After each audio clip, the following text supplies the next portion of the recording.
Biopatrika, your very own online science communication brings science closer to you in so many ways. Today, Sci Connect by Biopatrika welcomes all science enthusiasts to our Career Highlight podcast. I, Charu Gupta, my co-host Nikhil Kumar Tulsian, and our amazing podcast intern Parvati have been given the honor to trace the story of an entrepreneurial couple who started walking different roads to ultimately walk the same one hand in hand. We have an enterprising power couple, Dr. Shambhavi Nayak and Pushkar Poddar with us. Pushkar, an engineer by training, moved to India after completing his ME degree from Cornell and worked with GEP and Accenture. Dr. Shambhavi, a PhD from University of Leicester, was chasing a cure to breast cancer, and when in 2016 they both decided on something even bigger. Let's hear their story in their own words. Sure. Sure. So hi, I'm Shambhavi. As you said, I did a PhD from the University of Leicester in cancer biology. Then moved to India and I spent 3 years at postdocing. I think basically over 10 years, I tried to kill cancer cells in a petri dish. That is my definition of trying to cure breast cancer, till I realized that there were a lot more difficulties in doing cancer research in India as compared to when I was in the UK. And getting access to supplies was one of them. And that's when Pushkar and I decided to put our brains together and see if we could try and come up with a solution, which led to the birth of CloudCrate. Pushkar? As I said, I'm a mechanical engineer by training, but have been a supply chain professional for most of my 9 years before starting CloudCrate. As a supply chain professional, a lot of my work was around using technology solutions to make goods move faster in the supply chain across the world. When Shambhavi brought me the problem of lab supplies reaching scientists in time, and that being a major barrier to research in India, what I tried to do was to use my experience from designing supply chain solutions across the world and try and bring it back to something which could help Indian life sciences. And that was the direction to which I started contributing to the birth of CloudCrate. Yeah, so was there a specific event that, or was it like all this a lifelong journey that brought you, or like, there was like this one incident that happened with either of you and you were like, you know what, there's a definite need for the for CloudCrate, for the solution, and we have to do something about it? I think the idea was always there. I mean, when I moved from the UK to India and being at NCBS, which is like a very premier institute, and still having to wait for weeks for things to turn up, I found it very strange. And everyone seemed to be used to that kind of environment. Everyone seemed okay with it. They were like, oh, you just have to pre-plan stuff. And I was not okay with it. And it dragged on for a few years. And I could see that everybody was suffering because of it, and not just at NCBS, all across India, right? So we did a survey and we found that everybody has the same problems. There was this one particular product I remember. This was HPLC grade water that we ordered. And it took 9 months to come. Wow. And my immediate reaction was like, people have babies quicker. And I honestly don't know how people would be okay with those kind of lead times. And that kind of a thing just triggered the idea that, hey, no, we have to do something about it. This is just not okay. We can't be, as Indian scientists, be okay with this kind of behavior. I think that for me was like the trigger that, hey, something has to be done. For me, I think back in 2016, 2017 was when we had started to see the birth of very interesting startups like Swiggy and introduction of Uber to India, where you could see how technology intervention was changing the way we were doing very, very normal things like booking a cab or even ordering food. And the one particular aspect of Swiggy which absolutely blew my mind was the visibility into knowing where your food actually was. So which kind of got over the 10 phone calls, you were like, where is my food? So that's the sort of, that was sort of the eureka moment for me as to how even simple solutions could be derived from the usage of technology. And that was essentially the spark which said, hey, if a technology can tell you where your food is, why can't it get your products faster from the suppliers back to your lab? Yeah, absolutely. Your this insight is quite useful because as a scientist myself, as Dr. Shambhavi pointed out, delivery of any reagent or chemical takes a lot of time, specifically in countries where the access is less. So in such a country, let's say India or other countries where the delays, as you mentioned, water gets delivered in 9 months, how do you pinpoint that a need for cloud crate is there in the market when there are multinational companies or bigger company facilitators are present? That is a great question. And I think that kind of ties back into understanding the market in which you're operating.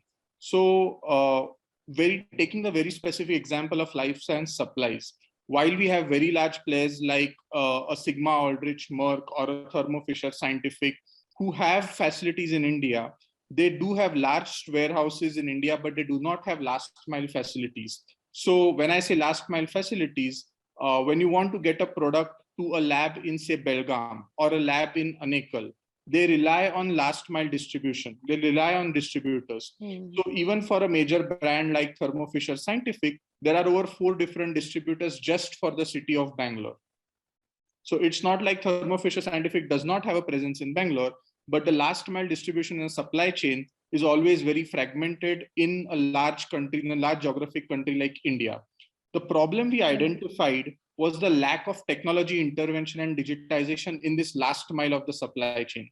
So if you see even the largest distributors in this area, which are companies of over 100 crores of revenues, do not have well-maintained websites or digital means to collaborate with their customers. That's where we saw the niche for CloudCrate, where CloudCrate could bring in technology solutions to plug this digital gap and try and reduce the lead time in which products were delivered to the laboratory. Yes, so this is quite fantastic what you're doing, because as a scientist, time crunch is very much. So we would want, if we think of an experiment, we would want our reagents or any chemical in a short period of time, rather than if we plan today and after, let's say after half a year, we are getting the reagents. Other companies or other countries will definitely go ahead of us.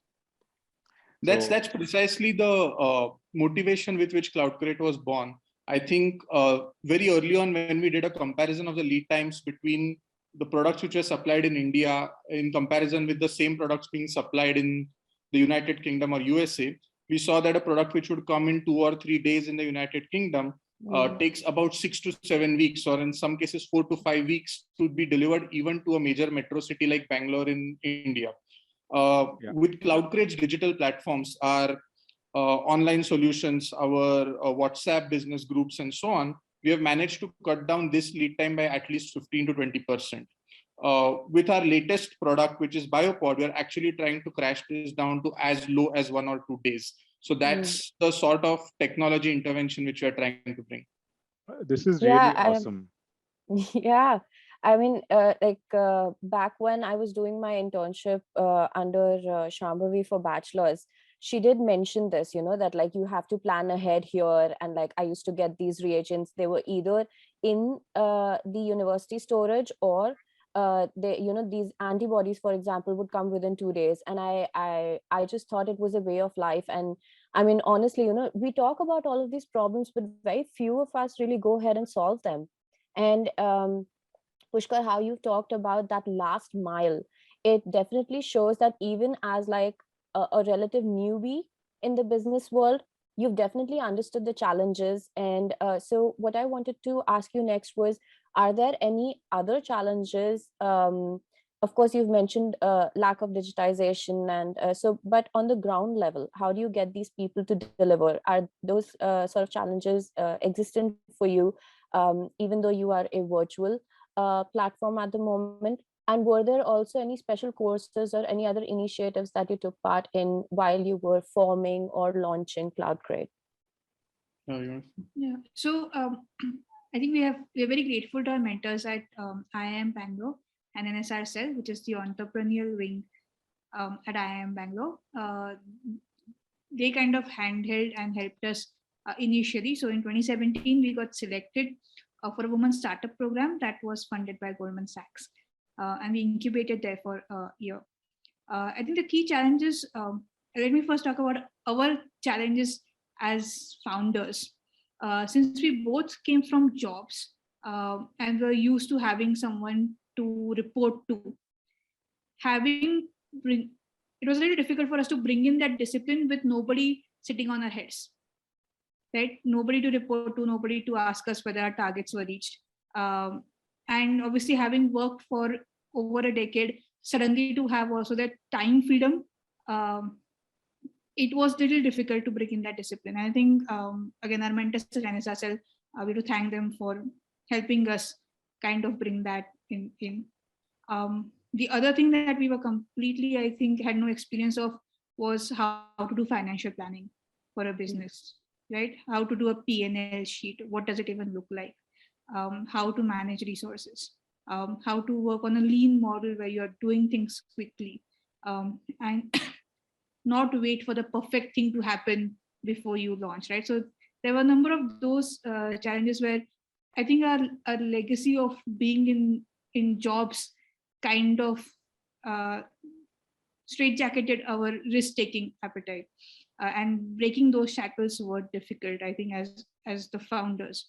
Um, uh, Apart from that, externally, I think um, there was a bit of challenge in reaching out to traditional manufacturers or traditional suppliers because they were not used to having technology solutions.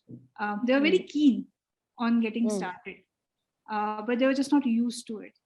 So I think initially we felt we tried a lot on how to improvise things to make it easier for them.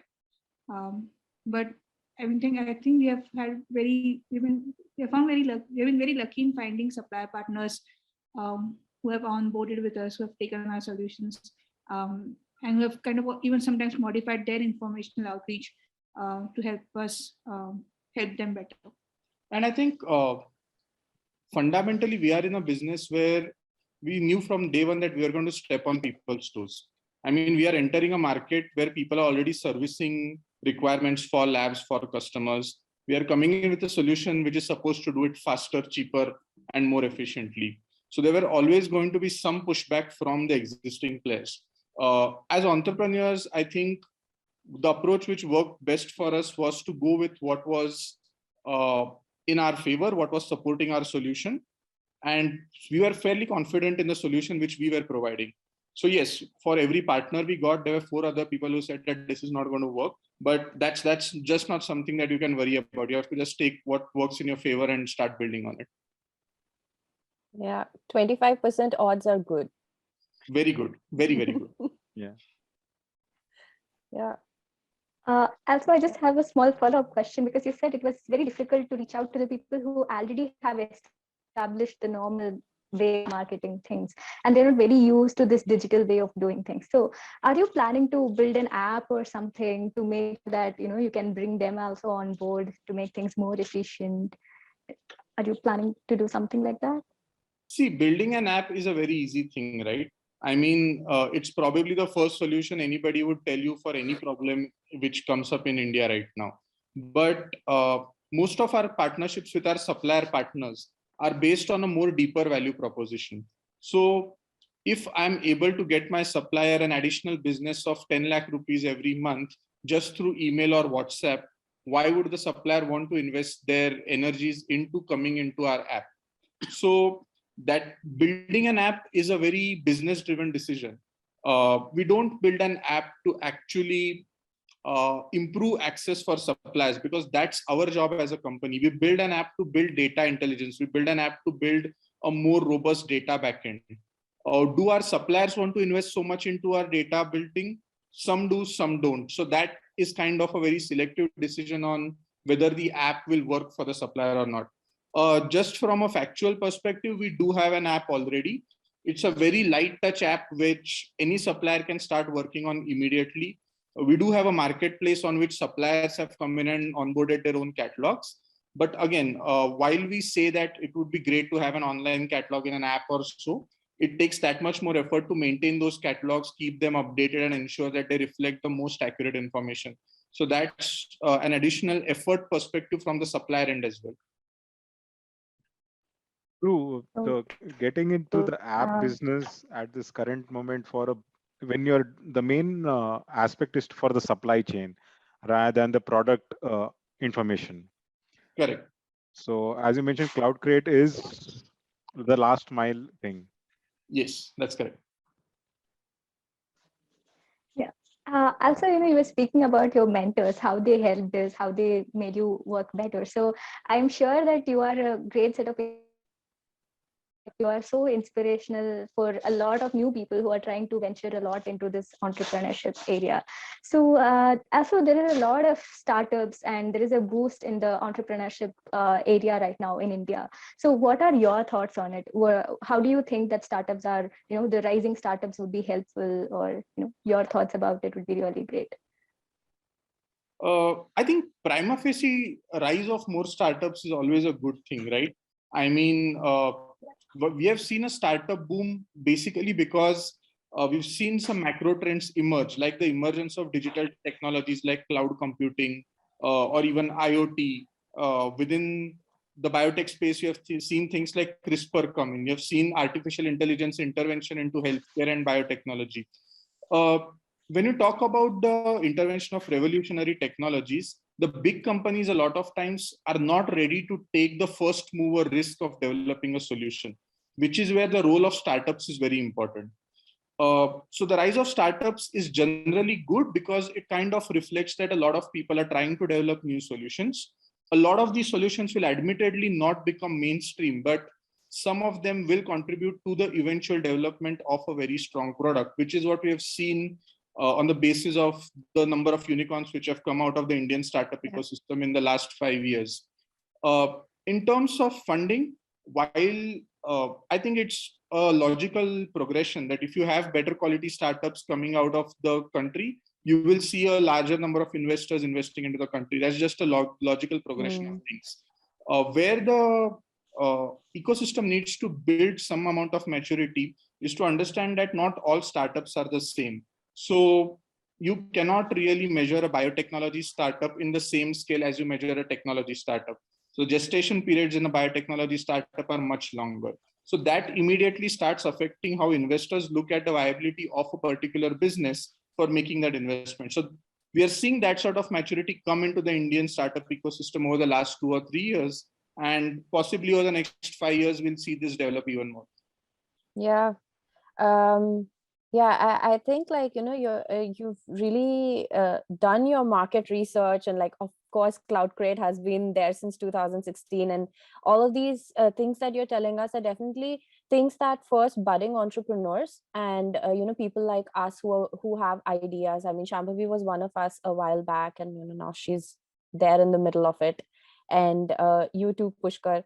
And what I am interested on is there are a lot of life science startups, because this is not something which is very common. It was not very common like 5 or 6 years ago.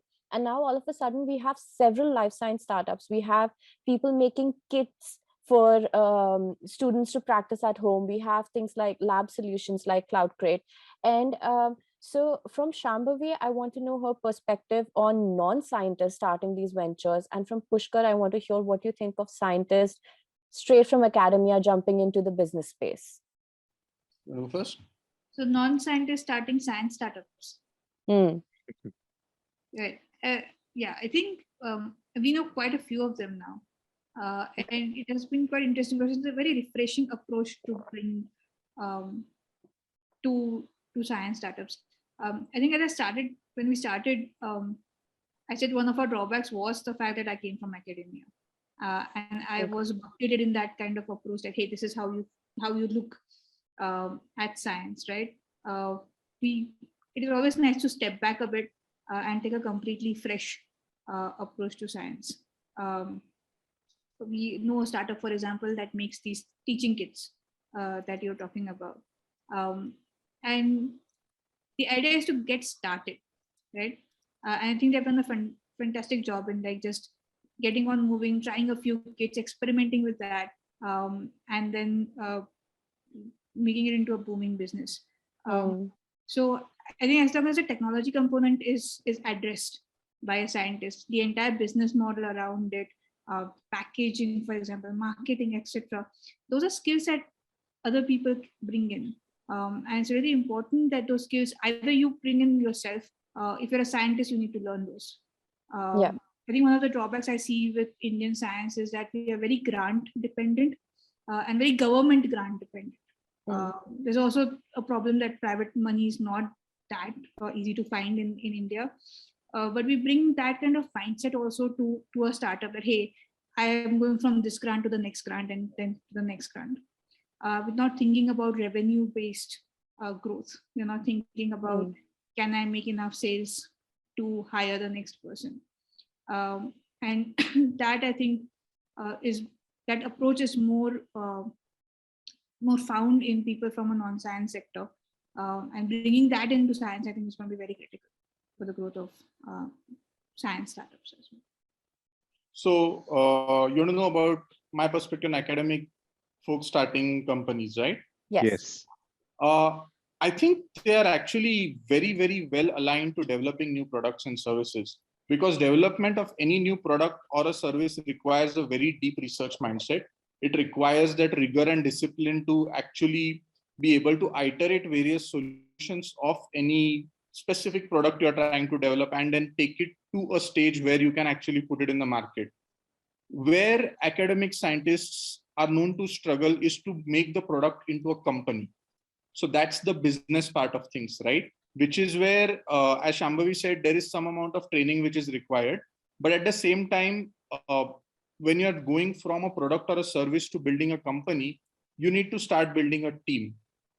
And that is, again, something which can come very naturally to people who come from the academic background, especially people who have reached positions of, say, a postdoctoral researcher or a lead investigator in a laboratory, who know how to manage teams and so on. The challenge is they have to manage teams of people who are not very similar to themselves, which is not what they see in the lab. So they have to manage a person who comes from a finance background. They have to manage a person who comes from a marketing background. So I think whether you come from an academic background or a non-academic background, there is some amount of skill development which is required. There is some amount of learning which needs to come in. And there is a essential risk-taking appetite which has to come in. So that without that, there is really no point to entrepreneurship if you're not willing to take a risk. Yeah, very well said, Dr. Shambhavi and Pushkar, both of you. Like, from a scientist perspective, you always need management or a project dependent help from a person, from another person, for any company to grow. And a person who's running a company would want a data analytics person or a person who can know what the product or what is the exact demand in the community. So as a team with a scientist and a non-scientist, running a company, Cloud Create, is excellent. So in this, I would like to ask a bit of personal question. How is it to work with your spouses, like for each of you? You have both different experiences, as I mentioned, academic and non-academic, and different education perspectives as well. But how is this helping like boost your professional and personal life? Yeah, or do you clash? So we clash, for sure. Yeah, go on. I think we could, when we started putting our heads together to create Cloud Create, the idea was that we bring in complementary experiences. Right? I understood the problem space and Pushkar understood the solution space. And the idea was to find the common denominator there. And that made things easy. Again, in terms of broader skill sets, I came from academia. I could speak to scientists, I could speak their language, I could speak to suppliers. I understood that market space and had the networks there. Whereas Pushkar brought in all the other business skills, right? Finances, marketing, how to reach out to people, etc. Which, being in the closed towers of academia, I had not done for 10 years. There was this one time where one of our shipments got stuck in Polar and Pushkar just jumped into a truck and went and got it. I don't think I would have ever been able to do that. And he was like, no, just need to get the shipment. I'm just going to book a truck. And he sat in the front of a truck and went. So that way it has been complementary. I think the critical thing was to compartmentalize Cloud Create from Pushkar and me as husband and wife, right? And having 10 years of professional experience helps in that. Because when we are at Cloudkit, we are professionals and we have been taught how to behave professionally. We've had that experience. So it just means that you have to be professional in a certain time, at certain times of the day. We usually then start our conversation with, hey, this is about Cloudkit, and we know which hat we have to put on, right? So that I think has helped us. Having a different space away from home for Cloudkit is definitely helpful, because then all of our conversations about Cloudkit can be there. Initially, I think the challenge was when to stop talking about Cloudkit. Yeah. Because initially you're very enthusiastic, you want to think get running. So work would spill over on weekends and stuff like that. So it took us some time, I think, to draw those boundaries. Yep. But again, I think having that kind of professional experience helped us trace those boundaries better. It's a very good point, right? I mean, working in the corporate world, we take special steps to ensure that you're respecting your colleagues and you're behaving in a very specific way of managing the workplace practices. So why not do it with your spouse when you are in a work environment?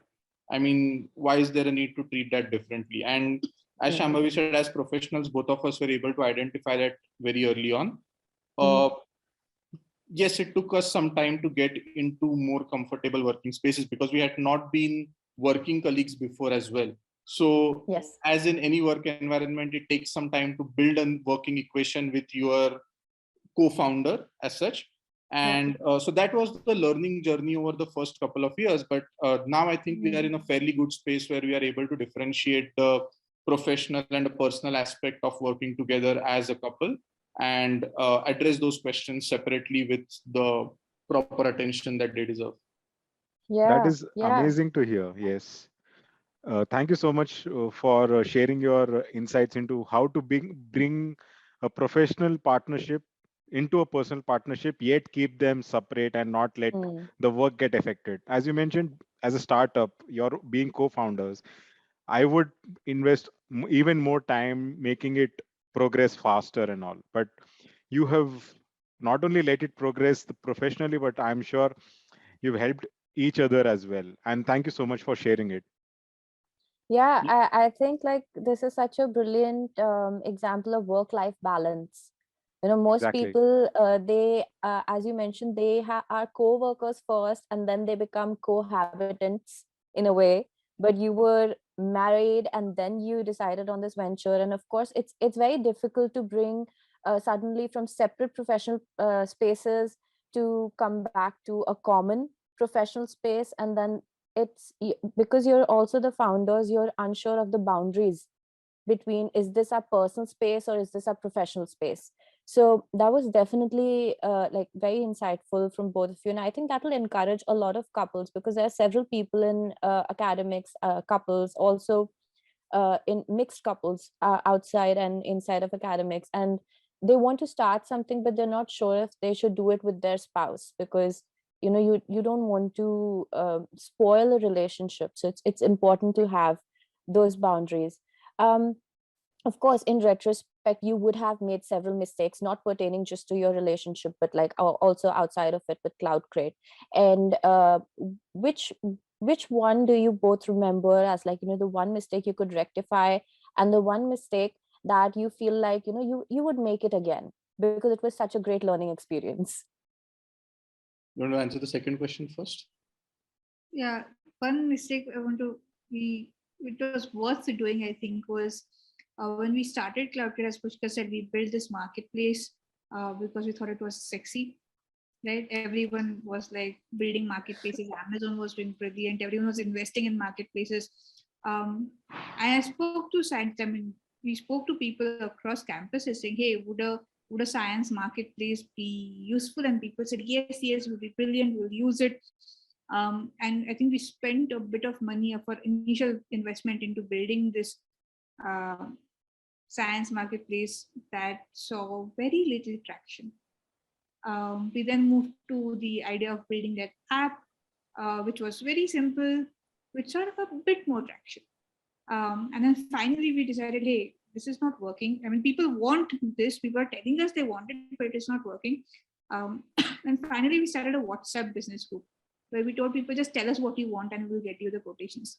And that picked up. And we were like, we could have just done this at the beginning with zero investment and things would have worked, right? But it took us that learning to realize that the pain point for scientists was not getting access to, getting access to information was one problem. But even with access, they did not have time to digest all of that information. They did not have time to sit and compare. This is not Amazon. You're not trying to buy a purse on a website, and therefore you'll take your own time and you'll figure out what you want to buy and which color you want to buy, right? Absolutely. These people are strained for time and resources. And so they just want to quickly figure out where is something available, when can I get it? And so instead of making them find that information, if we could provide it, or through WhatsApp, they were very happy with it. And I think that kind of insight helped us really then connect with all of our clients as well, because we knew what we wanted to now give them. What was the information we wanted to give them? What was their pain point? And so I think we'd be happy to do that mistake again if it gives us that edge in understanding and connecting better, and helping people. The one mistake which we would truly like to rectify is that I think we took our own sweet time to build a team. So we spent a lot of time in developing a product, getting the product right, making sure there were like really good features in the product which scientists could use. And what we have realized is that a startup really doesn't grow, or a startup really doesn't mature into a functioning enterprise till you have more people beyond the founders.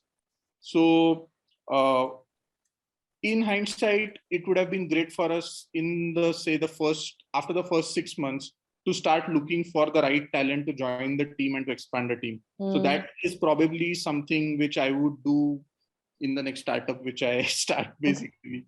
So yeah. Oh, so there is an idea of next startup. Oh, I have 10 ideas every day. So that is amazing to hear. Entrepreneurial power couple. So you've picked up a very very urgent needs in a scientific community of delivering products in a short span of time. You've learned a lot from your professional personal mentors. You have now a big team, hopefully a big team. And as you mentioned, Pushkar, you have a lot of ideas coming up. So any new venture we should look out? Keep an eye for? Not a venture specifically. I think CloudCrate is still in its growth phase. So right now, the entire energies are truly focused on developing newer products within CloudCrate. Though we were able to pivot a bit during the pandemic to start serving the diagnostics and the healthcare industries. And that was purely born out of the need of the hour.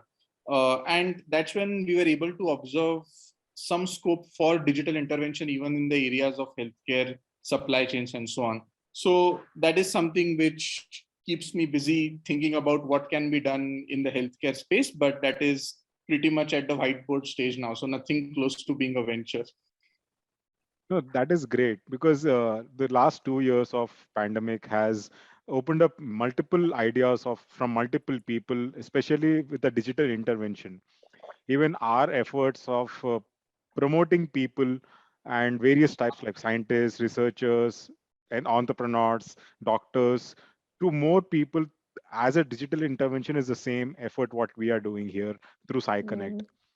Thank you, Pushkar. Thank you, Shambhavi, for your excellent time and excellent ideas, and help teaching new things to people who are budding entrepreneurs and what to look out for. Yeah. Thank you for inviting us. Yeah, thank you so much to the SciConnect team for inviting us. It was great talking about our experience, and also great knowing about the fantastic activities that you guys are doing to bring science communications to the mainstream. So that is actually quite commendable. Thank you so much. Thank you. It's our pleasure. I just would love to thank you because it was so insightful and inspiring, to listen to people right from the persons themselves. So thank you so much for this great experience. Thank you, Yeah. Parvati. I mean, I have to say, to come in from such different backgrounds and to truly understand the urgent need of life science research, to act on it, more importantly, and to make sure you put in your 110% when you know it hasn't always been easy. Hats off to you both. Many, many good wishes to CloudCrate, and I hope it expands even more. Please hire me. Thank you so much for giving us the opportunity to speak with you today. And so since this is a recorded event, I'm sure our listeners will have questions. Can they contact you on LinkedIn or on your email? Absolutely. We'll be happy to share our email addresses. We are very responsive on LinkedIn, so very happy to answer any questions about the company, about mentorship, about entrepreneurship. We are very open to interacting with anybody who has questions. That is awesome. Awesome. So we will add your LinkedIn profiles and everything on our podcast, and then hopefully you get more, not only just people to request you as for mentors, but also for collaborators to expand your CloudCrate. Absolutely. And we're always recruiting for newer roles in CloudCrate. So we always look out for new talent which can join the team. So Yeah, so I mean, we will have Shambhavi and Pushkar's email address, LinkedIn profile URL, and information on CloudCrate, so you can go tell your labs that there's a new kid on the block. And like if you don't already know it, we'll have all of this linked with the podcast for all our listeners. Please do share your feedback with us, Shambhavi, Pushkar, as well as all of our listeners on biopatrika.in@gmail.com as well. And now we take your leave and hope that you will tune in for our next interview soon. Thank you.